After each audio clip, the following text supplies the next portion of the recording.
बिस्मिल्लाहिर्रहमानिर्रहीम। अस्सलाम वालेकुम नाज़रीन, यूनिक न्यूज़ के साथ मैं हूं मोहम्मद अरसलान और आज मैं पाकिस्तान मुस्लिम लीग नून के कैंप ऑफिस फूल नगर में मौजूद हूं और इस टाइम मेरे साथ पाकिस्तान मुस्लिम लीग नून के रहनुमा राना मोहम्मद फैसल हयात खान साहब मौजूद हैं। इनसे आज जो मुल्क की सियासी सूरत हाल है इस पर हम बातचीत करेंगे। अस्सलाम वालेकुम सर। वालेकुम सलाम। थैंक यू सर, आपने अपना कीमती वक्त दिया। सर सबसे पहले तो कॉन्ग्रेचुलेशंस, नए आपके घर में मेहमान आया तो उसके लिए आपको मुबारकबाद देते हैं। जी थैंक यू। सर टाइम आपके पास भी तकरीबन उतना ही होगा तो हम बगैर टाइम ज़ाया किए करेंगे बात अपनी जो है क्वेश्चंस की जाने बढ़ेंगे। सर जनरल इलेक्शंस की बात हो रही थी तहरीक अदम एतमाद से पहले कि अब मुल्क को जब इमरान खान साहब के ख़िलाफ़ जो तहरीक अदम एतमाद जमा हुई तो दैन बात हुई थी कि जनरल इलेक्शंस मुल्क में होने चाहिए, लेकिन जनरल इलेक्शंस का कोई सीक्वेंस नहीं बना। जैसे ही पीडीएम की गवर्नमेंट आई है तो उसके बाद जो है वो सारा जो सीक्वेंस है वो ख़त्म हो गया। अब वो कह रहे हैं कि गवर्नमेंट हम लेके चलेंगे, क्या इसके पीछे वजूहत हैं? मेरे ज़ाती ख्याल के मुताबिक हमारी राय में हमारी पार्टी जो मियां नवाज़ शरीफ साहब की क़यादत में है, हम कभी जनरल इलेक्शन से पीछे हटने का सोच नहीं सकते। लेकिन जनरल इलेक्शन के लिए जो ज़रूरी लेजिस्लेशन हैं जिसके ऊपर ये पाकिस्तान की 13 जमातें मुत्तफ़िक होके तैयारी कर रही हैं, उसकी लेजिस्लेशन की एक कानून साजी का जो प्रोसेस है उसके अमल के गुजरने के बाद इलेक्शंस के लिए जनरल इलेक्शन इस मुल्क में होने चाहिए और वही वाहिद हल है। और इंशाअल्लाह ताला ये जो मईशत का इन्होंने बेड़ा गर्क किया है 3.5 साल के अंदर, उसको राय रास्त पे ला के लोगों को रिलीफ दे के जो पाकिस्तान के 22 करोड़ आवाम के ऊपर जुल्म किया गया है उसके लिए जो मुमकिन रिलीफ होगा इंशाअल्लाह हमारी गवर्नमेंट दे के और इंशाअल्लाह फिर इस मुल्क में इलेक्शन होंगे। सर जनरल इलेक्शन की तरफ जैसे आपने अभी बड़ी खूबसूरत बात कही कि जो पॉलिसीज़ हैं उन पर जैसे जैसे वो फुलफिल होती जाएंगी बढ़ेंगे इलेक्शन की तरफ, लेकिन अब जो है जो पीटीआई के 11 अरकान इस्तीफ़े दिए उनमें से 9 सीटों पे जो है खान साहब खुद इलेक्शन लड़ रहे हैं। कितना टफ़ टाइम होगा पीडीएम के लिए, क्योंकि 11 जमातें और वर्सेस खान आ रहा है, तो ये कितना टफ़ टाइम देंगे इमरान खान? बिल्कुल भी टफ़ टाइम नहीं होगा और मेरी ज़ाती राय के अंदर खान साहब ने ये सिर्फ इस सारे प्रोसेस को सबूटाज करने के लिए इलेक्शन लड़ा है, क्योंकि वो जमहूरी अमल पे यकीन नहीं रखते और मैं हमारे नज़रिए के मुताबिक वो सिर्फ इस निज़ाम को चलने नहीं देना चाहते और इसकी कोई वजह नहीं है, वरना मैदान खुला है, मुकाबला कर ले, इंशाल्लाह रिजल्ट आपके सामने होंगे। सर इससे पहले इलेक्शन हुए, जैसे ज़िमनी इंतखाबात हुए थे, 20 में से 15 नशिस्तें जो है पाकिस्तान तहरीक इंसाफ ने जो है वो हासिल कर ली थी, जबकि दूसरी तरफ हमने देखा था कि जो पीडीएम के अरकान हैं उनमें काफ़ी हमें जो फ्लक्चुएशन भी देखने को मिली थी, उनमें काफ़ी तसाब भी हुए थे। तो क्या लगता है कि क्या ये जनरल इलेक्शन में पीडीएम ये सारी जमातें मुत्तहिद होकर इलेक्शन लड़ सकती हैं? एज़ अ पॉलिटिकल वर्कर मैं समझता हूँ कि वो हमारी जमात की गलती थी, उन लोगों को टिकट देना जिनका जमात से ताल्लुक़ नहीं है और वो 2-3 महीने पहले जमात में शामिल हुए हैं और वो लोग जिन्होंने 40-40 साल इस पार्टी के लिए, इस मुल्क के लिए कुर्बानियाँ दी हैं, खिदमात की हैं, तो नीचे वर्कर्स ने नए लोगों को एक्सेप्ट नहीं किया। और वरना पंजाब में जो वोट बैंक है और जो मियाँ नवाज़ शरीफ साहब ने काम किया और जो मियाँ शहबाज शरीफ साहब ने खिदमत की है, आज भी हम इंशाल्लाह खड़े हैं, मैदान खुला है और नून लीग की जो रिज़ल्ट है वो आपके सामने होगा। चलिए सर, जैसे ही पीडीएम की गवर्नमेंट आई सबसे पहले नैब में बड़ी तरामीम की गई हैं। नैब की तरामीम क्या आप नहीं समझते कि वो जो है पाकिस्तान मुस्लिम लीग नवाज़ के जितने भी केसेस थे उनको छुपाने के लिए, उनको ख़त्म करने के लिए एक बड़ा सोचा समझा प्लान था? मैं इसके अंदर आपकी भी तवज्जो दिलवाना चाहता हूँ, जो 3.5 साल नैब ने केस सुने, जो शाहिद खाकान अब्बासी, राना सनाउल्लाह, एहसन इकबाल, हमज़ा साहब, मियाँ शहबाज शरीफ साहब, इनके केसेस का क्या बना?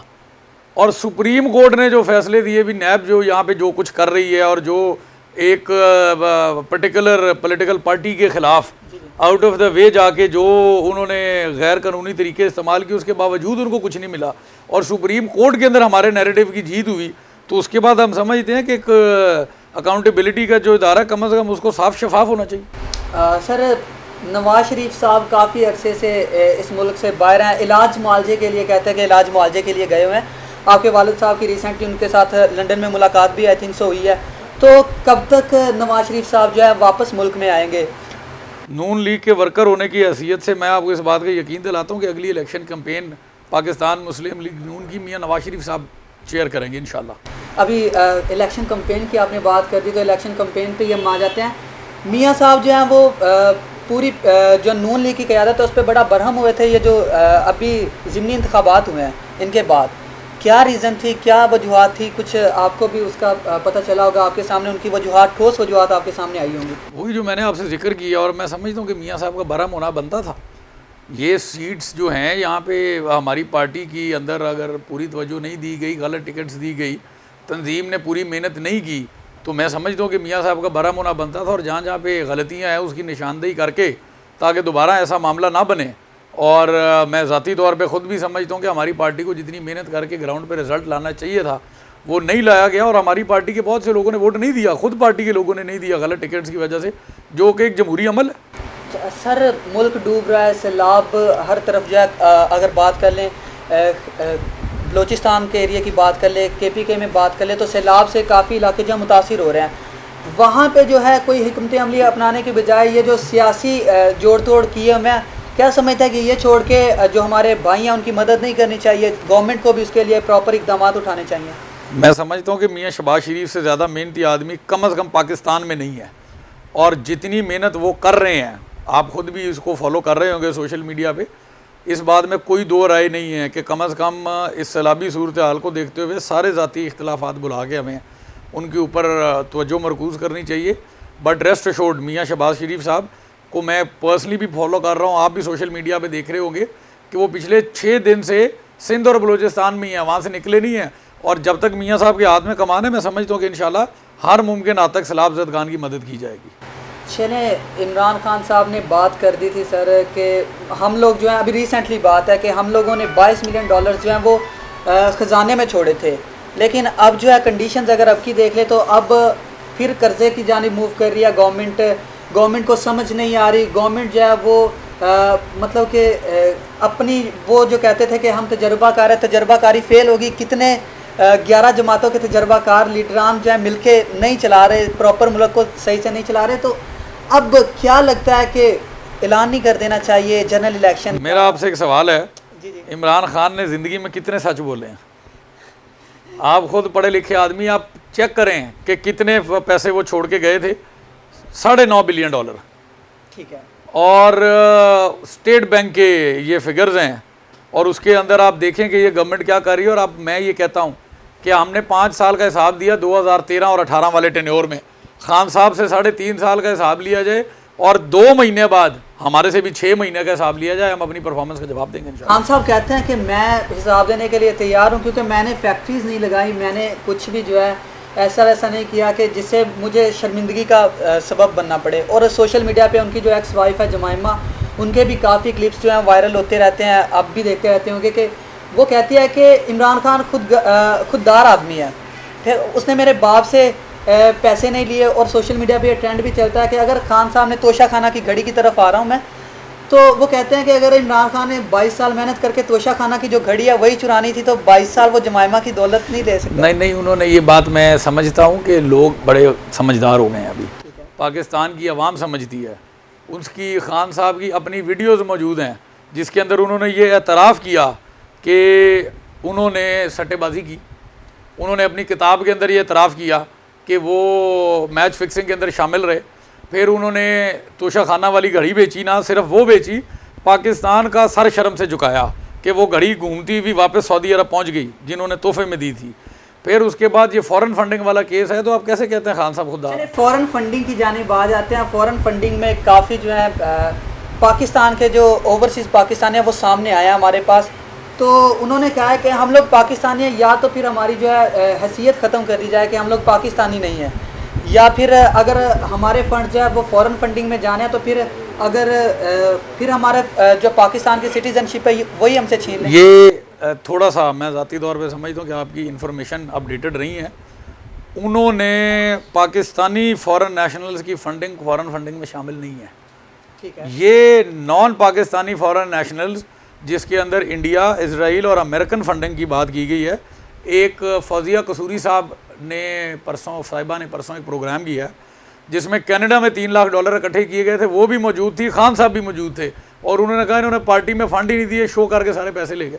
आप इसकी डिटेल्ड जजमेंट्स पढ़े, उसके अंदर बड़ा वाज़ेह और बड़ा क्लियर है। एक आदमी जो 30 साल से खुददारी का राह पर लाग रहा है और उसके बेइंतहा ऐसे वाक़यात सामने हैं जिसमें वो ख़ुद कबूल भी कर चुका है।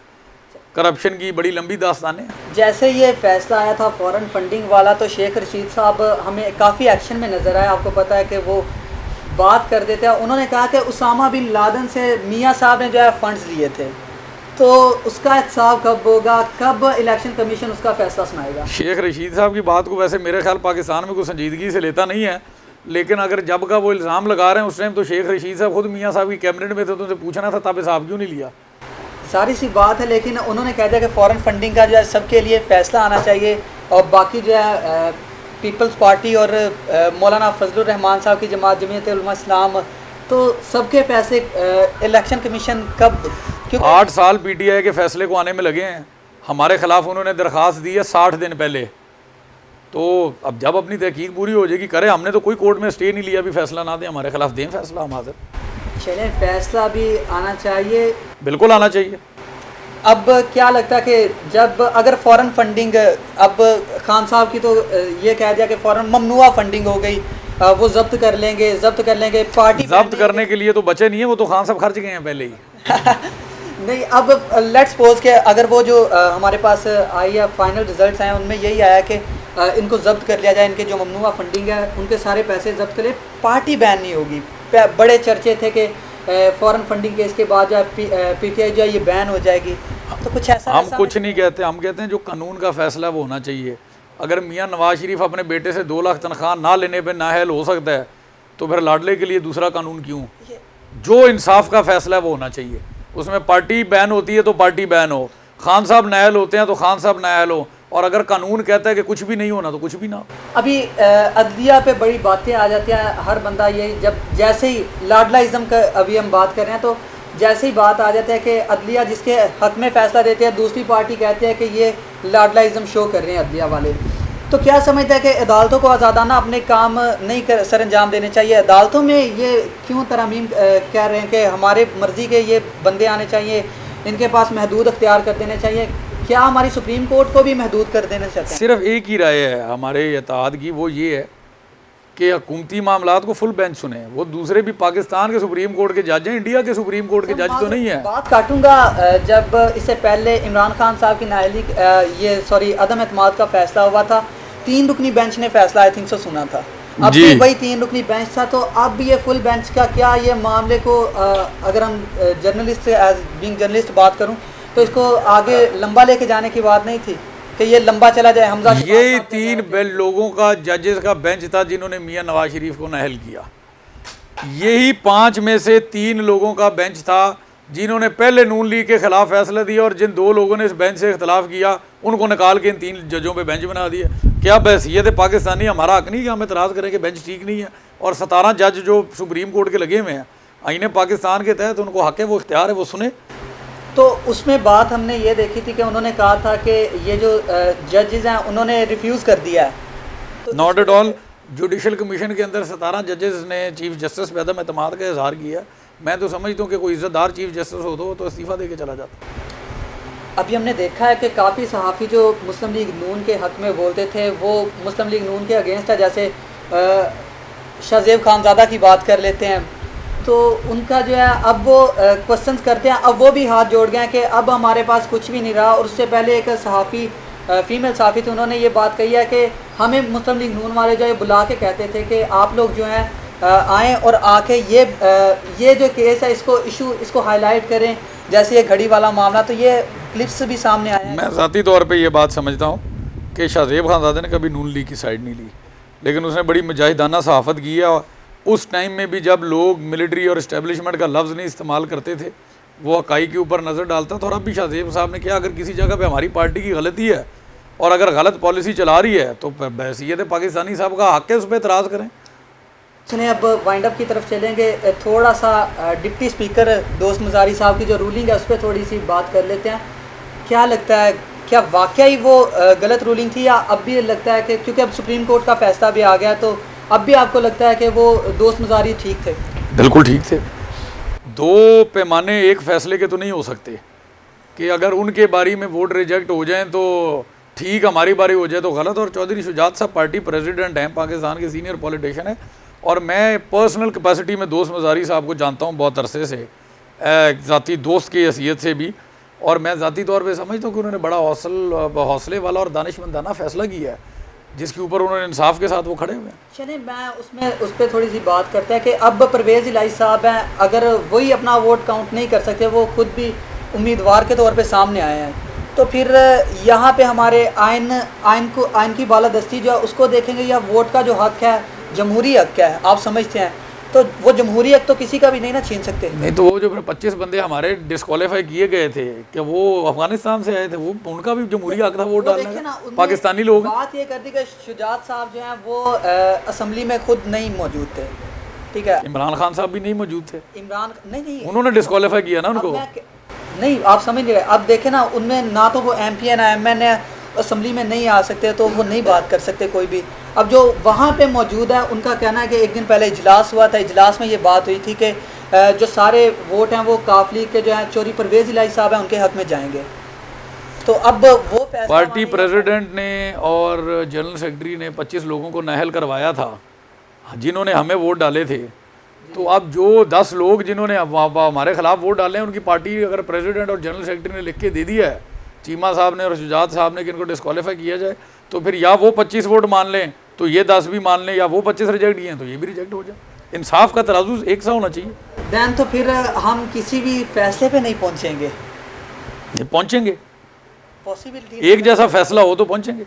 और फुल बेंच है, पाकिस्तान के 17 जज हैं, बैठ के सुन लें, जो इंसाफ लगे उनको कर दें। अब क्या लगता है, अब भी क्योंकि अब तो बहुत कम अरसा रह गया जनरल इलेक्शंस में, अब जनरल इलेक्शंस की कैंपेन्स भी कई जगह पे शुरू कर दी हैं, तो क्या लगता है कि जनरल इलेक्शन में, जैसे पीपल्स पार्टी के बारे में ये बात बड़ी कही जाती है कि पीपल्स पार्टी वाले कभी भी अपनी पॉलिटिशियन चमकाते हैं, ठीक है, उसके बाद जो है वो छोड़ देते हैं बीच रास्ते में। और जनरल इलेक्शन के बारे में सिर्फ एक ही बात कहूँगा कि ये जो NA 140 है पुराना, और अब 134 हो गया है, इसका रिजल्ट देख लें इंशाल्लाह, तो सारे मुल्क के सामने हालात आ जाए।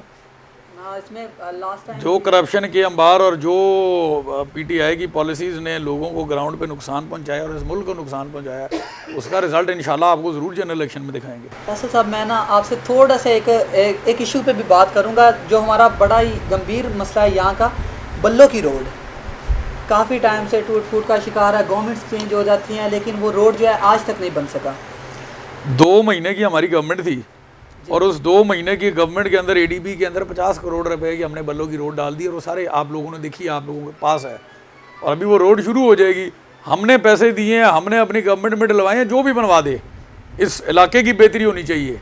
और सारे लोग जानते हैं कि कितनी तगो-दो के बाद 1-2 महीने की गवर्नमेंट के अंदर हमने 50 करोड़ रुपये सिर्फ एक रोड के लिए दिया है। और ये एक रोड है, जब हम गवर्नमेंट में आए थे, फूल नगर कोट राधा किशन रोड, लोग कहते थे हमारे से रिश्तेदारी कोई नहीं करता कि यहाँ पे गाड़ी नहीं पहुँचती। गगा सराय रोड, नथे जगीर रोड, दीनानाथ रोड, जंबर रोड, पत्तों की अल्लाह रोड, कोई सिंगल रोड नहीं थी, सब बनवाई हैं, और ये भी इंशाल्लाह नहीं रहेगी। और ये रोड भी अनकरीब मुकम्मल। यहाँ पे काफ़ी इश्यूज हमने देखे हैं, काफ़ी क्राइसिस आते हैं। अभी रिसेंटली वापडा वालों के अगेंस्ट जो है काफ़ी लोग सामने आए हैं, ट्रांसफार्मर नहीं लगवा रहे, या ट्रांसफार्मर लगाते हैं 2 नंबर काम करते हैं। तो यहाँ पे आप मुस्लिम लीग नून के रहनुमा, और यहाँ पे अगर मैं बात कर लूँ तो राना आमर निसार साहब चेयरमैन है बल्दिया के, तो क्या थे। अभी भी लोग तो यही मानते हैं, यहाँ उन्होंने बड़ी मेहनत की है फूल नगर के सीवरेज पे, पाइपलाइंस पे, और जो आपने बल्लो की रोड के ट्रांसफार्मर्स का कहा, लास्ट वीक 2 नए ट्रांसफार्मर्स हमने उनको दे दिए हैं। एक पेंडिंग है उस रोड का, वो भी नेक्स्ट वीक तक आ जाएगा। उसकी भी प्रपोजल मैंने खुद पर्सनली बना के टेकअप करवाई है, और मैं कहता हूँ कि हमारे 1-2 महीने की परफॉर्मेंस को उनके 4 साल की परफॉर्मेंस से मुकाबला कर लें। एनवायरमेंटल की बात कर ले, यहाँ पे इरफान फैक्ट्री के साथ काफ़ी ज़्यादा जो है धुआं निकल रहा होता है, और वो हमारे जो नज़दीकी आबादी है उसके लिए काफ़ी ख़तरनाक साबित हो सकता है। उसके बारे में अब तक कुछ भी अमली इकदाम नहीं हो सकते। लोग आते हैं, एहतजाज करते हैं, उनको चुप करवा दिया जाता है, लेकिन कोई प्रॉपर हिकमत अमली नहीं अपनाई गई। उसके ख़िलाफ़ तो मैं समझता हूँ कि वो बाकायदा एहतजाज नहीं हुआ, और मैं ख़ुद उस एहतजाज का हिस्सा बनना चाहता हूँ कि उसको इस शहर से निकाल के बाहर किया जाए। जितनी गंदगी और 2 नंबरियाँ मैं समझता हूँ कि वो फैक्ट्री कर रही है, हमारी प्रोविंशियल वो मैटर है। अगर प्रोविंशियल गवर्नमेंट कुछ देर और रहती तो यकीनन उसको बंद करवाना पड़ता, तो मैं बंद करवाता। बट ये भी मैं आपकी तवज्जुह से ये पैगाम देना चाहता हूँ फूल नगर सिटी के लोगों को, कि जिस तरह ही हमारी गवर्नमेंट आएगी आगे, इस फैक्ट्री को या मामला ठीक करेगी, या इसको सिटी से उठा के बाहर मूव करवाएंगे। चलें राना साहब, बहुत शुक्रिया। जो सैलाब से मुतासरा लोग हैं, आप उनके लिए क्या पैगाम देना चाहेंगे, गवर्नमेंट को क्या पैगाम देना चाहेंगे? सैलाब से मुतासरा लोग इस टाइम पाकिस्तानी हमारे भाई बड़े मुश्किल हालात में हैं, और हम अल्लाह ताला से भी दुआ गो हैं, और अपनी सरकार पंजाब गवर्नमेंट से, बेशक हमारे अपोनेंट है, और फेडरल गवर्नमेंट से, दोनों से ये दरख्वास्त गुजार है कि इनकी पूरी मदद की जाए, और बहैसियत माशरा एक मुआशरा हमें भी हर मुमकिन तरीके से उनकी मदद करनी चाहिए, और इस मुश्किल वक्त में उनकी दाद रसी करनी चाहिए। अल्लाह ताला हमारे मुल्क पे रहम करम करे। आमीन आमीन। बहुत शुक्रिया राना साहब, आपने अपना कीमती वक्त दिया। नाजरीन, आज की आपने गुफ्तगू मुकम्मल सुनी होगी। उम्मीद करते हैं कि आपको आज का ये प्रोग्राम पसंद आया होगा।